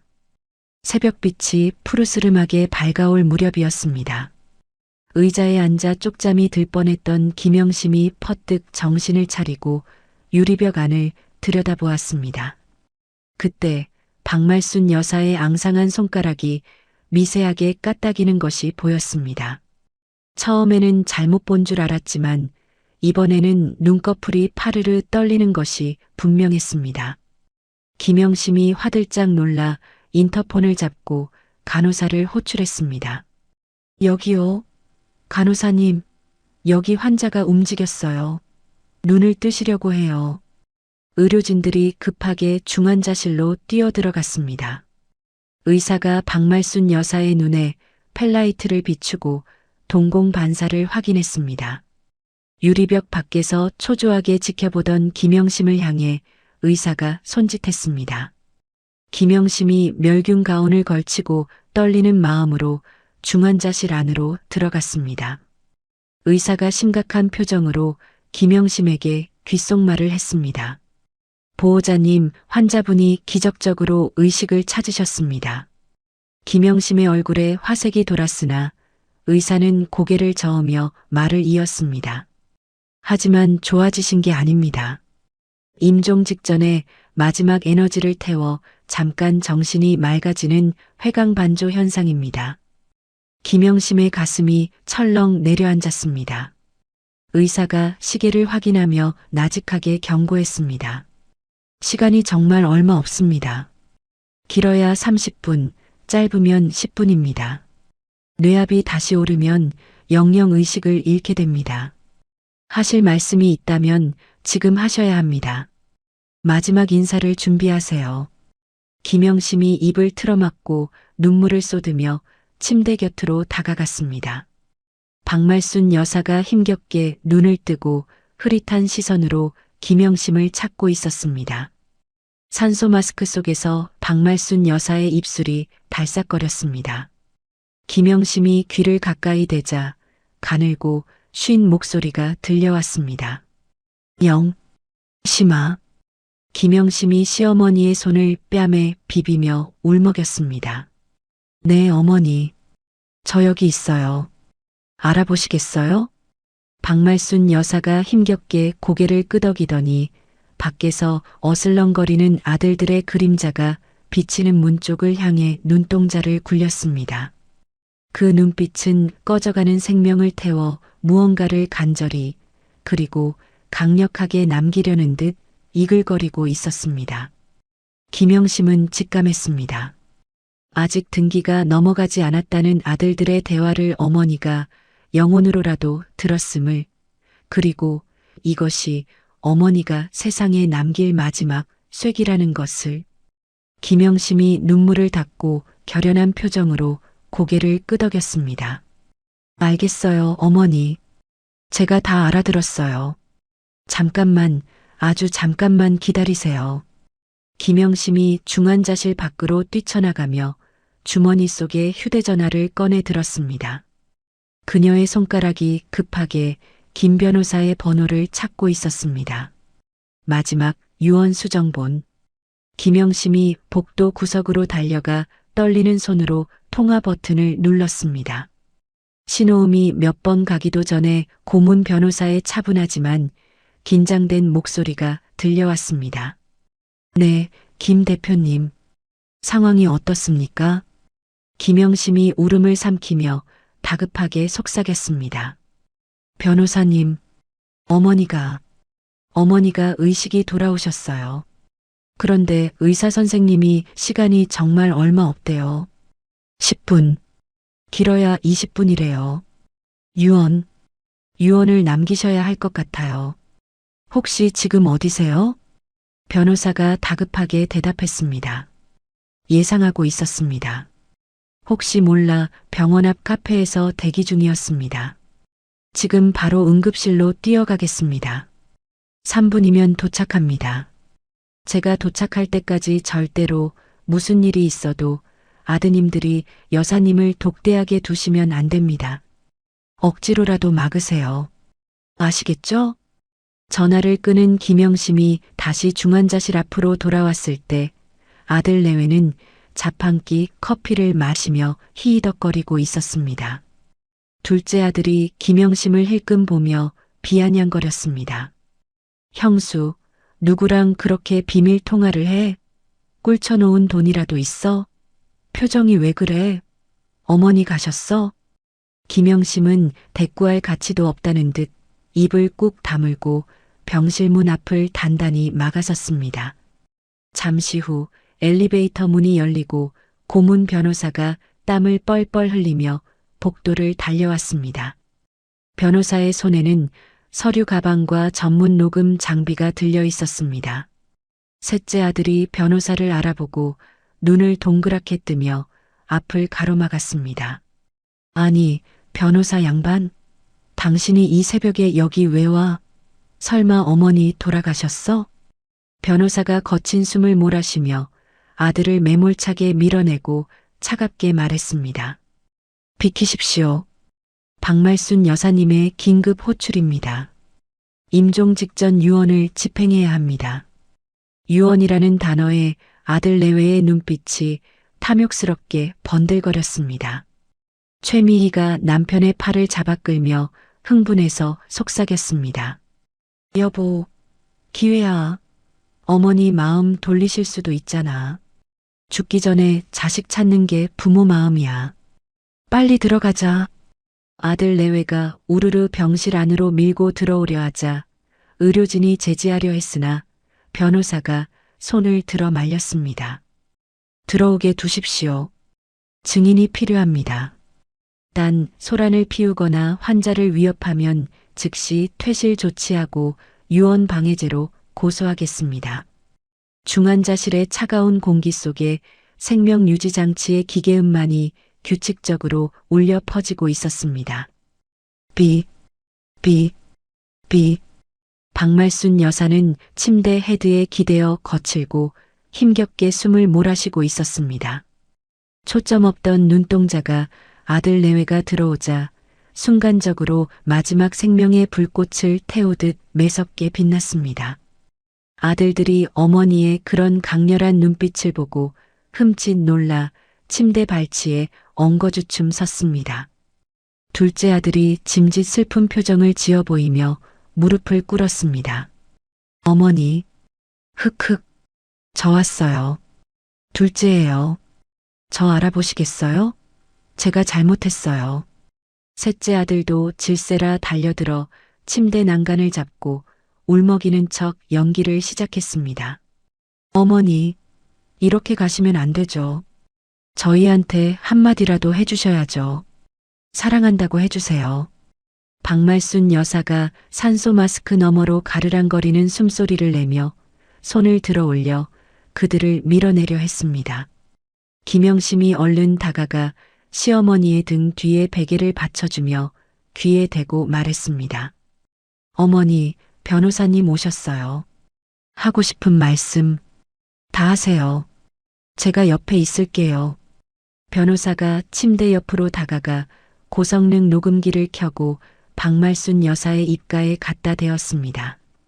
변호사가 침착하고 또렷한 목소리로 말했습니다.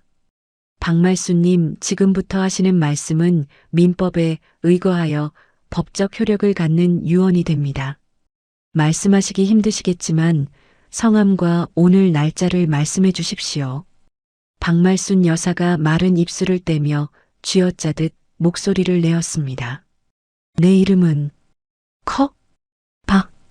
박말순. 오늘은 20XX 년 12월. 갈라지고 끊어지는 목소리였지만 본인임을 확인하기에는 충분했습니다. 병실 안에 있던 모든 사람의 시선이 박말순 여사의 입술에 고정되었습니다.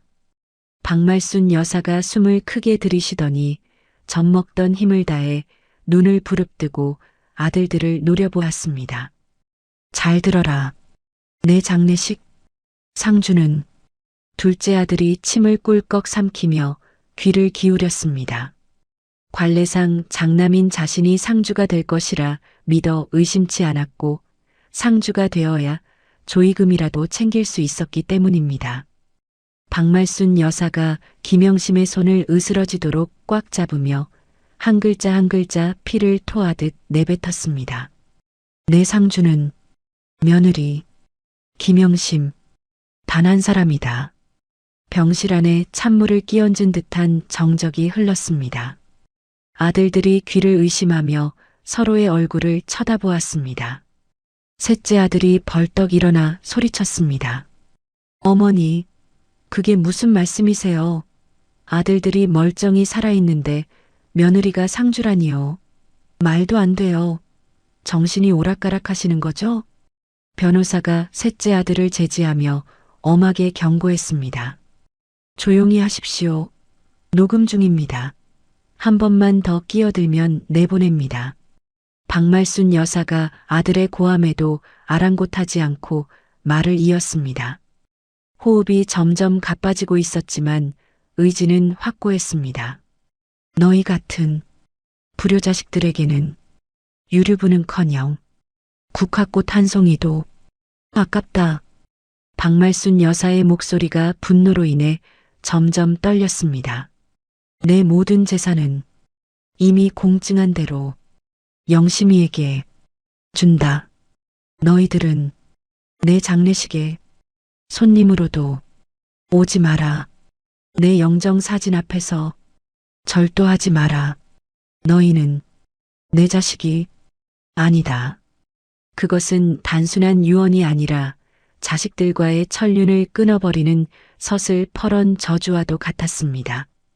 최미희가 바닥에 주저앉으며 악을 썼습니다. 어머니, 너무하세요. 어떻게 죽는 마당에 자식들 가슴에 못을 박으세요? 치매야. 이건 치매라고. 이수진이 박말순 여사의 다리를 붙잡고 흔들며 매달렸습니다. 어머니, 다시 생각하세요. 저희가 잘못했어요. 제발 유산 좀 나눠주세요. 저희 빚더미에 앉게 생겼단 말이에요. 죽을 때 돈 싸 짊어지고 가실 거예요? 박말순 여사가 혐오스럽다는 듯 몸을 비틀어 며느리의 손을 뿌리쳤습니다. 박말순 여사가 가쁜 숨을 몰아쉬며 마지막 힘을 짜내어 호통쳤습니다. 더러운 손 치워라. 꺼져. 당장 나가. 변호사가 의료진에게 눈짓하자 대기하고 있던 건장한 남자 간호사들과 병원 보안요원들이 들어와 난동을 부리는 아들 내외를 밖으로 끌어내기 시작했습니다. 이거나. 어머니, 유언장 다시 써요. 어머니, 변호사 네가 시켰지. 이거 무효야. 무효라고. 우린 억울해. 아들 내외의 절규가 복도 너머로 멀어지며 병실 문이 굳게 닫혔습니다. 다시 찾아온 고요함 속에서 박말순 여사의 호흡이 급격히 얕아지기 시작했습니다. 심전도 모니터의 그래프가 불규칙하게 요동치고 경고음이 빠르게 울렸습니다. B-, B-, B-. 김영심이 울음을 터뜨리며 시어머니의 가슴에 얼굴을 묻었습니다. 어머니, 가지 마세요. 저 혼자 두고 어딜 가시려고요. 흐흑. 박말순 여사의 눈빛이 서서히 흐려지더니 김영심을 향해 거짓말처럼 부드럽게 풀어졌습니다. 방금 전까지 아들들을 향해 뿜어내던 도끼는 사라지고 오직 사랑과 연민만이 남아 있었습니다. 박말순 여사가 떨리는 손을 들어 김영심의 젖은 뺨을 어루만졌습니다. 그 거칠고 투박한 손바닥의 온기에 김영심의 눈물이 본물 터지듯 쏟아졌습니다. 박말순 여사가 아주 작게 귀를 대지 않으면 들리지 않을 만큼 희미한 목소리로 속삭였습니다. 고맙다. 영심아. 미안하다. 내 딸아. 김영심이 시어머니의 손을 양손으로 감싸쥐며 고개를 세차게 저었습니다. 제가 더 고마워요, 어머니. 어머니 만나서 행복했어요. 다음 생에도 꼭 제 어머니 해주세요. 네, 약속해요, 어머니. 박말순 여사가 입가에 희미한 미소를 띄었습니다. 그래, 다음 생에는 내가 네 딸로 태어나마 너한테 받은 사랑 다 갚아주마. 사랑한다. 영심아. 그 말을 끝으로 박말순 여사의 손이 힘없이 툭 떨어졌습니다. B-.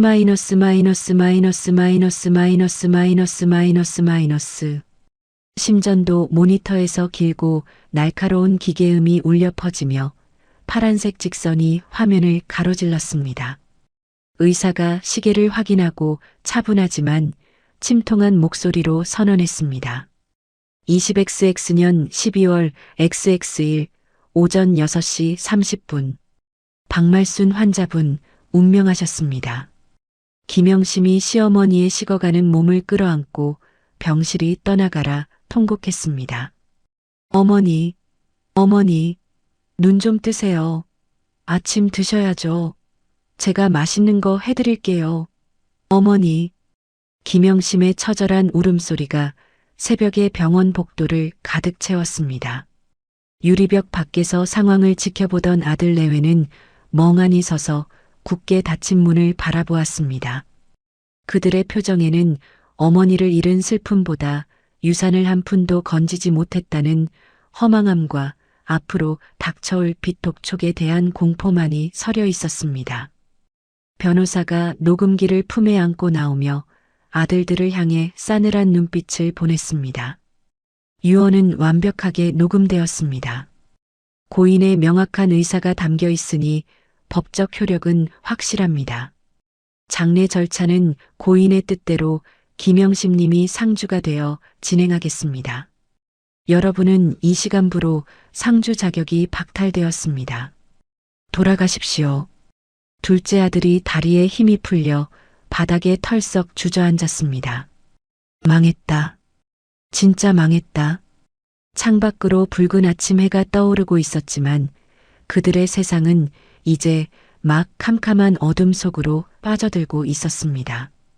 오직 김영심만이 어머니의 마지막 온기를 가슴에 품은 채 세상에서 가장 슬프지만 가장 당당한 이별을 맞이하고 있었습니다. 봄날의 밥상 수정본.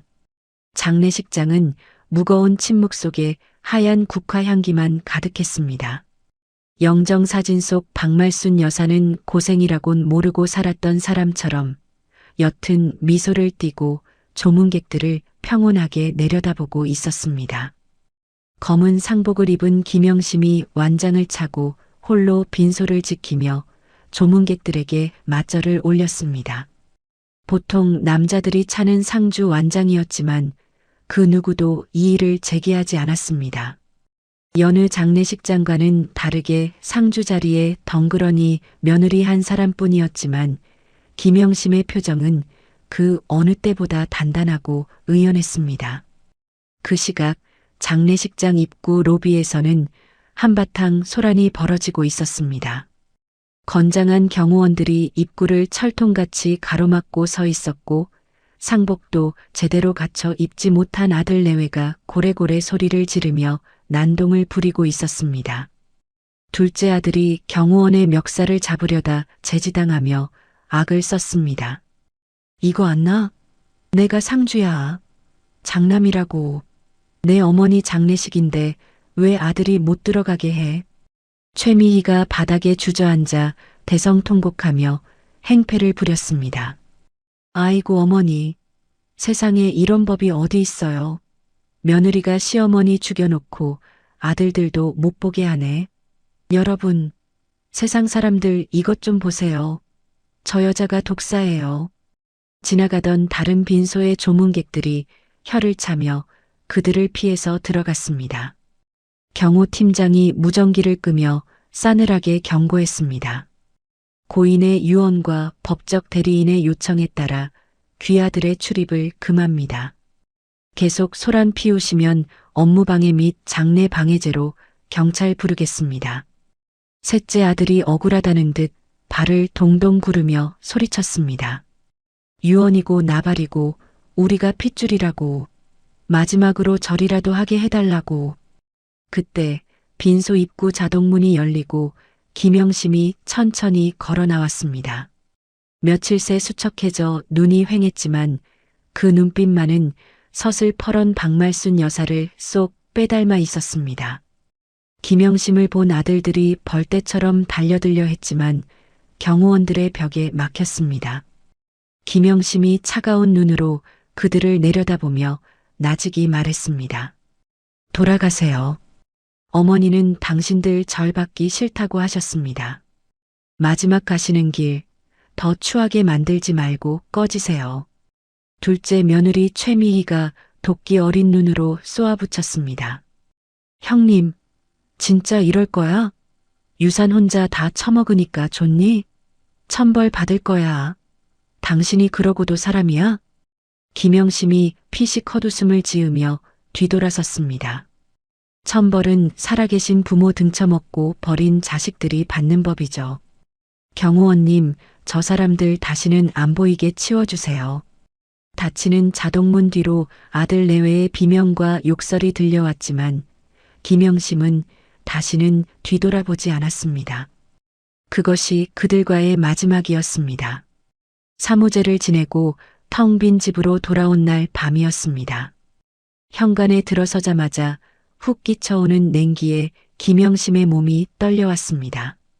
집안 곳곳에 박말순 여사의 흔적이 그대로 남아 있었습니다.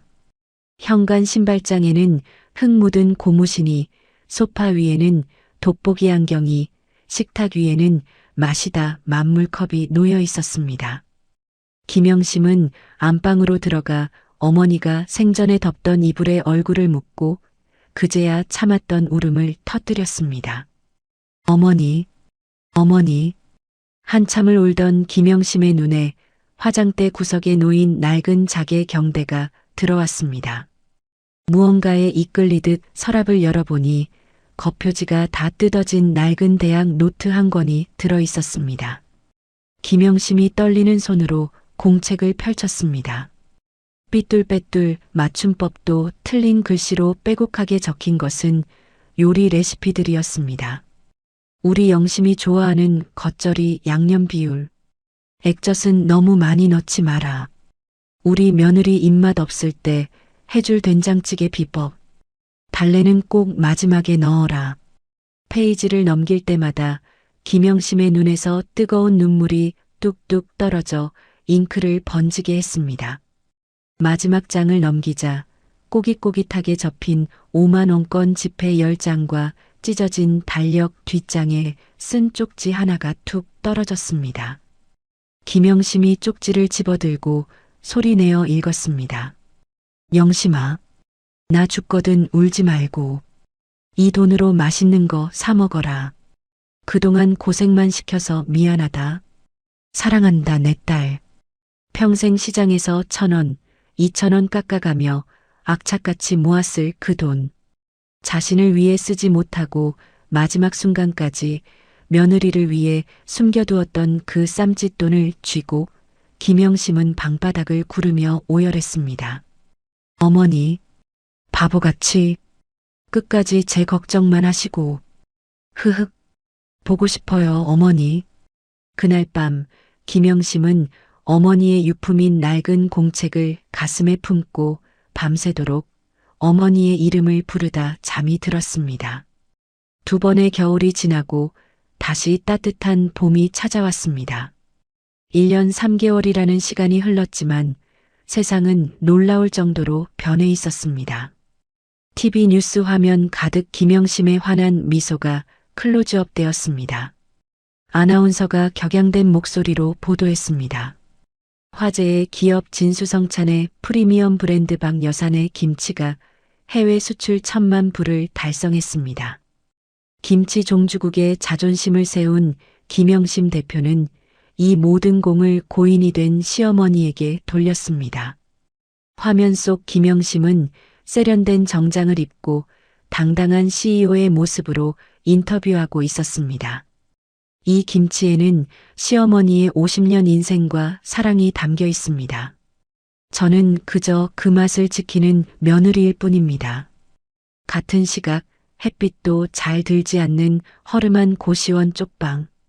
둘째 아들이 퉁퉁 부은 얼굴로 컵라면을 먹으며 그 뉴스를 보고 있었습니다. 그의 얼굴은 술살이 올라 푸석했고 옷은 며칠을 안 빨았는지 목이 늘어나고 얼룩이 져 있었습니다. 옆에서 이불을 뒤집어 쓰고 자던 최미희가 부스스 일어나 TV를 보더니 신경질적으로 리모컨을 던져 채널을 돌려버렸습니다. 아우, 꼴 보기 싫어. 저 여자는 떵떵거리며 사는데 우리는 이게 뭐야. 좁아 터진 데서 숨 막혀 죽겠네. 둘째 아들이라면 국물을 들이키며 땅이 꺼져라 한숨을 쉬었습니다. 그러게. 그때 어머니한테 조금만 잘할걸. 집 팔 생각 말고 그냥 모셨으면 지금쯤 콩고물이라도 떨어졌을 텐데. 최미희가 남편의 등짝을 후려치며 소리 질렀습니다. 당신이 주제도 모르고 사업한다고 사채만 안 썼어도 이 꼴 안 났어. 당장 나가서 일당이나 벌어와. 빚쟁이들 또 들이닥치기 전에. 이수진네 상황도 다르지 않았습니다. 셋째 아들은 도박빚을 갚지 못해 도망다니다 공사판에서 허리를 다쳐 누워 있었고, 이수진은 식당 설거지 아르바이트를 하며 하루하루를 연명하고 있었습니다. 그들은 차디찬 방바닥에 누워 화려했던 과거를 회상하며 뒤늦은 후회의 눈물을 흘렸지만 이미 엎질러진 물이었습니다. 부모의 가슴에 못을 박은 대가는 너무나 혹독했고 그 겨울은 영원히 끝날 것 같지 않았습니다. 따스한 봄 햇살이 박말순 여사의 옛집 마당을 가득 채웠습니다. 김영심은 바쁜 회사 일정을 뒤로하고 오늘만큼은 편안한 몸빼 바지를 입고 마당 평상에 앉았습니다. 마당 한가운데에는 싱싱한 봄동 배추와 갓바은 붉은 고춧가루가 놓여 있었습니다. 김영심이 능숙한 손놀림으로 봄동을 찢어 양념에 버무리기 시작했습니다. 슥싹 슥싹 매콤하고 고소한 참기름 냄새가 봄바람을 타고 담장을 넘어갔습니다. 이마에 맺힌 땀을 닦으며 김영심이 무심코 대문 쪽을 바라보았습니다. 아지랑이가 피어오르는 대문 사이로 낡은 지팡이를 짚은 박말순 여사가 걸어 들어오는 듯한 환영이 보였습니다. 박말순 여사가 특유의 걸걸한 목소리로 물었습니다. 영심아, 수육 삶았냐? 냄새가 아주 기가 막히는구나. 김영심은 놀라지 않았습니다. 마치 늘 있었던 일인 것처럼 아주 자연스럽고 환하게 웃으며 대답했습니다. 네, 어머니. 오늘은 비계 적당한 놈으로다가 아주 부드럽게 삶았어요. 얼른 오셔서 간 좀 봐주세요. 환영 속에 박말순 여사가 평상 끝에 걸터 앉아 김영심을 흐뭇하게 바라보았습니다. 김영심은 정성스럽게 무친 겉절이를 접시에 담고 찜기에서 김이 모락모락 나는 돼지고기 수육을 꺼내 썰었습니다. 소박하지만 정성 가득한 어머니와 함께하는 봄날의 밥상이 차려졌습니다. 김영심이 수육 한 점에 붉은 겉절이를 돌돌 말아 허공을 향해 내밀었습니다. 자, 어머니. 하세요. 바람이 불어와 마당의 벚나무 가지를 흔들었고 마치 오냐, 맛있다라고 대답하는 듯 나뭇잎이 사각거렸습니다. 김영심이 자신의 입에 쌈을 넣고 오물거리며 눈시울을 붉혔습니다. 매콤한 김치 맛 뒤로 짭조름한 눈물 맛이 느껴졌지만 입가에는 더할 나위 없이 행복한 미소가 걸려 있었습니다. 어머니, 저 잘 살고 있죠? 걱정 마세요. 저 이제 진짜 행복해요. 따뜻한 햇볕 아래 김영심은 혼자였지만 결코 혼자가 아니었습니다. 그녀의 곁에는 언제나 든든한 어머니의 사랑이, 그리고 코끝을 찡하게 만드는 매운 김치 냄새가 함께하고 있었습니다. 담장 너머로 흐드러지게 핀 노란 개나리꽃이 두 여자의 밥상을 축복하듯 화사하게 흔들렸습니다. 영심 씨의 마당에 내리쬐던 따스한 봄 햇살이 여러분의 마음에도 전해졌나요? 비록 핏줄은 아니었지만 그 누구보다 서로를 아끼고 사랑했던 고부간의 정이 얼어붙은 세상에 작은 위로가 되는 시간이었습니다. 반면 탐욕에 눈이 멀어 부모를 버린 자식들이 맞이한 초라한 결말은 인과응보라는 세상의 이치를 다시 한번 깨닫게 해주네요. 혹독한 겨울바람을 견뎌낸 배추가 가장 깊은 맛을 내는 김치가 되듯 영심 씨가 흘린 눈물과 땀방울은 결국 성공이라는 달콤한 열매가 되어 돌아왔습니다. 여러분도 지금 혹시 추운 겨울 같은 시련을 지나고 계신가요? 너무 걱정하지 마세요. 영심 씨에게 찾아온 저 봄날처럼 묵묵히 성실하게 살아가는 여러분에게도 반드시 눈부신 봄날이 찾아올 테니까요. 오늘 저녁에는 소중한 가족들과 따뜻한 밥 한 끼 나누며 서로의 온기를 느껴보는 건 어떨까요? 이야기를 끝까지 들어주신 분이 계시다면 잘 들었다고 구독과 댓글 하나만 남겨주세요. 감사합니다.